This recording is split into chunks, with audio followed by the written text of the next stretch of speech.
বিষয় ঐক্যমতের প্রশ্ন আসে তখন দলেরা নিজের স্বার্থকে বড় করে দেখলে বক্তৃতার সাথে নিজের কথার এবং কাজের কোনো মিল হয় না। আসুন, এই জাতি ৭১ রক্ত দিয়েছে, আমরা স্বৈরাচার বিরোধী আন্দোলনে রক্ত ঝরেছে, জুলাই অভ্যুত্থানে রক্ত দিয়েছে, বারবার আর আমরা রক্ত দিতে চাই না। আমাদের সন্তান তরুণ সমাজ প্রায় ১৪০০ ছাত্রের জীবন দিয়ে ৩০,০০০ মানুষ আহত হয়ে আমাদেরকে যে ঋণের দায় আবদ্ধ করেছে, নতুন বাংলাদেশ একটি অবাধ নির্বাচনের মাধ্যমে মানবিক বাংলাদেশ তৈরি করে তাদের স্বপ্ন আমাদের পূরণ করতে হবে। কোন তালবাহানা, ব্যক্তি স্বার্থ, দলীয় স্বার্থে যেন ঐক্যের প্রচেষ্টাকে আমরা বিঘ্ন না ঘটাই, সকল দলের প্রতি আমাদের সে আহ্বান থাকবে।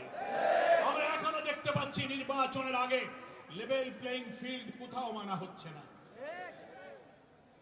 থানার ওসি সাহেব, ডিসি সাহেব, ইউনো সাহেব, সচিবালয়ের কর্মকর্তা এবং আমলা যারা আছেন, ইভেন আমাদের অন্তর্বর্তীকালীন সরকার উপদেষ্টাদের মধ্য থেকে অনেকের ভূমিকা এখনো জাতির সামনে প্রশ্নবিদ্ধ।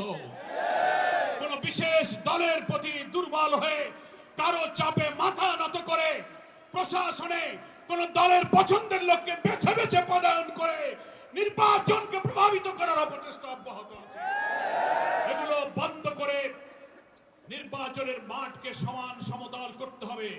প্রত্যেকটি ছোট বড় দল যেন নির্বাচনে সমান রাজনৈতিক, সাংবিধানিক, নির্বাচন কমিশন প্রদত্ত সকল সুযোগ যেন অবাধে সমানভাবে ভোগ করতে পারে। পিআর পদ্ধতি, এই পদ্ধতি নতুন হতে পারে, সারা পৃথিবীতে পদ্ধতি জনপ্রিয়। বাংলাদেশে এই পদ্ধতির ব্যাপারে অনেক গোল টেবিল, সেমিনার, আলোচনা, বুকলেট, বিবৃতি, আর্টিকেল, পোস্ট, সমস্ত এডিটোরিয়ালের মধ্য দিয়ে এই পদ্ধতির সুফল তুলে ধরার চেষ্টা করা হচ্ছে। আমরা সরকারের কাছে, ঐক্যমত্য কমিশনের কাছে বলবো, জুলাই সনদ স্বাক্ষরের সময়ের আগে আপনারা পিআর পদ্ধতির ব্যাপারে একমত হয়ে জাতির আকাঙ্ক্ষাকে আপনারা বাস্তবায়ন করুন।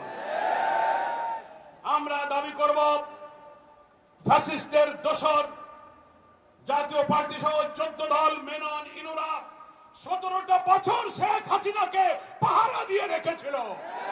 তারা যদি পাহারা না দিতে এতদিন তারা টিকতে পারত না, সাজানো বানানো নির্বাচন তারা করতে পারত না। একই অপরাধে অপরাধী হওয়ার কারণে তাদেরও রাজনৈতিক কার্যক্রম নিষিদ্ধ করতে হবে।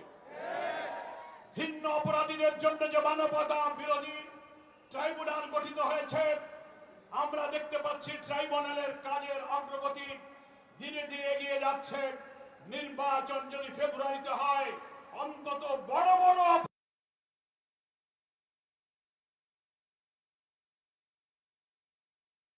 না হলে কোন কালো হাতের হস্তক্ষেপে যদি এইসব খুনিরা বেঁচে যায়, নির্বাচন নিরপেক্ষ হবে না।